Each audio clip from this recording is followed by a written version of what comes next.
وعلیکم السلام ورحمۃ اللہ وبرکاتہ۔ محترم بھائی، آپ نے کتاب الفتن ابن ماجہ کی ایک روایت، اللہ تعالیٰ کی کتاب کے مطابق فیصلے نہیں کرتے، اللہ نے جو نظر کیا اس کو اختیار نہیں کرتے، اللہ تعالیٰ ان میں پھوٹ اور اختلاف ڈال دیتا ہے۔ ہاں جی، آگے آپ نے شیخ البانی رحمۃ اللہ، شیخ زبیر لذی رحمۃ اللہ کی تحقیق بھی نقل کی ہے۔ تو آپ نے لکھا جی، اس طرح کی حدیثوں کے بارے میں پوچھ رہا تھا کہ ایسی حدیثوں کو صحیح کہا جائے گا یا ضعیف، جس میں ایک راوی ضعیف ہو؟ کہتے ہیں میں آج تک یہی سمجھتا تھا کہ ایک بھی راوی ضعیف ہو تو حدیثیں ضعیف ہوا کرتی ہیں۔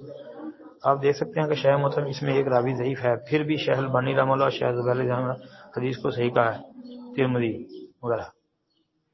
محترم بھائی، اصل بات یہ ہے کہ انہوں نے یہ کہا ہے کہ یہ یعنی اگر دوسرے طریق سے ثابت ہے نا، شیخ البانی وغیرہ کی تحقیق پڑھیں نا آپ،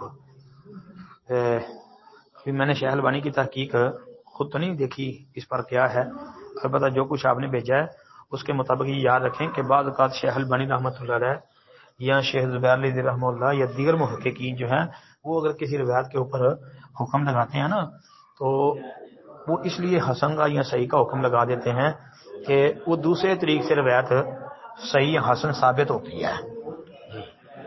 اگر تو ہر سند کے اندر ہی ایک راوی ضعیف ہو یا کوئی نہ کوئی علت ہو تو پھر تو وہ روایت اپنی حالت پہ رہے گی، یعنی وہ ضعیف ہی رہے گی، وہ تو حسن بھی نہیں بن سکتی نا جی۔ اگر تو کوئی کسی اور طریق سے وہ چیز ثابت ہو جائے یا اس کے کوئی مضبوط شاہد مل جائے تو پھر تو اس کو پیش کیا جا سکتا ہے جی۔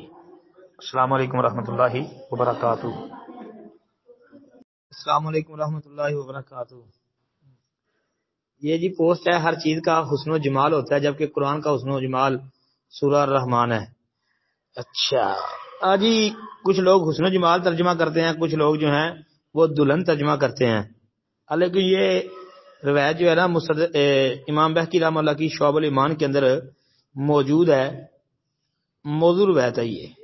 اب موضوع ہے یہ روایت، حدیث کا نمبر ہے 2265 نمبر شعب الایمان کا، اور اس میں ایک راوی ہے دبیس، وہ منکر الحدیث ہے، ثقہ راوی نہیں۔ اسی طرح اس میں جی اور بھی علتیں موجود ہیں، تو لہذا یہ روایت تو موضوع درجے کی ہے۔ السلام علیکم ورحمۃ اللہ۔